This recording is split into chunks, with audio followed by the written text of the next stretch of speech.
आणि विदर्भाप्रमाणे इकडे कोकणात सुद्धा पुन्हा मुसंडी मारण्यासाठी आता काँग्रेसनं कंबर कसल्याचं पाहायला मिळतंय। प्रचारामध्ये काँग्रेसची या ठिकाणी मुसंडी पाहायला मिळाली, मात्र खरंच जनतेचा कौल हा कोणाच्या बाजूने असेल हे उद्याच्या निकालानंतर स्पष्ट होणार आहे। कोकणामध्ये कशा प्रकारचं मतदान पार पडलंय आपल्याला माहिती देण्यासाठी आमचे प्रतिनिधी रणजित माजगावकर आपल्या सोबत आहेत। रणजित, कोकणातला आजचा दिवस कसा राहिला? राज्यामध्ये ज्या लक्षवेधी लढती होत्या किंवा लक्षवेधी जिल्हे होते त्यामध्ये प्रामुख्याने कोकणाकडे पाहिलं जाते, ते म्हणजे नारायण राणे यांचा जो बालेकिल्ला आहे तो म्हणजे सिंधुदुर्ग जिल्हा। या जिल्ह्यामध्ये वेंगुर्ले, सावंतवाडी, मालवण या नगर परिषदा आहेत आणि एक आहे ती देवगड।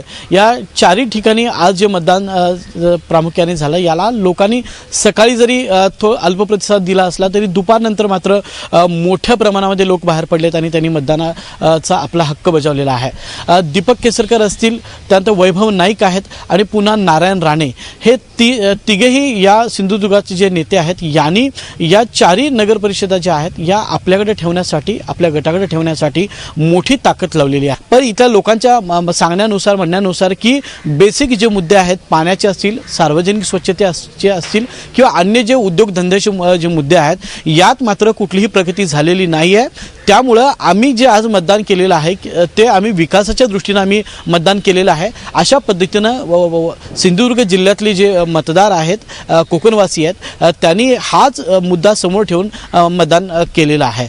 उद्या सकाळी 10 नंतर खरं तर निकाल आपल्या हाती येणार आहे। पण एकूणच राणेंनी जो 20 वर्षामध्ये विकास केलेला आहे तो विकास त्यांना इतर युतीला साधता आलेला नाही। हाच अजेंडा किंवा हाच मुद्दा त्यांनी प्रचारामध्ये ठेवला होता आणि हाच प्रचार करून राणे खरं तर या निवडणुकीला सामोरे गेले होते। त्यांच्या नगरसेवकांना आता कितपत कोकणवासीय, मालवणकर सहकार्य करतात आपल्या मताच्या माध्यमातून ते आपल्याला आता उद्या नक्की दिसणार आहे। नक्कीच रणजित, त्यामुळे अनेक दिग्गज नेत्यांची प्रतिष्ठा कोकणात पणाला लागलेली आहे, त्यामुळे कोकणामध्ये उद्या निकालाचा दिवस सुद्धा तितकाच उत्सुकतेचा असेल। रणजित, धन्यवाद तू दिलेल्या माहितीबद्दल।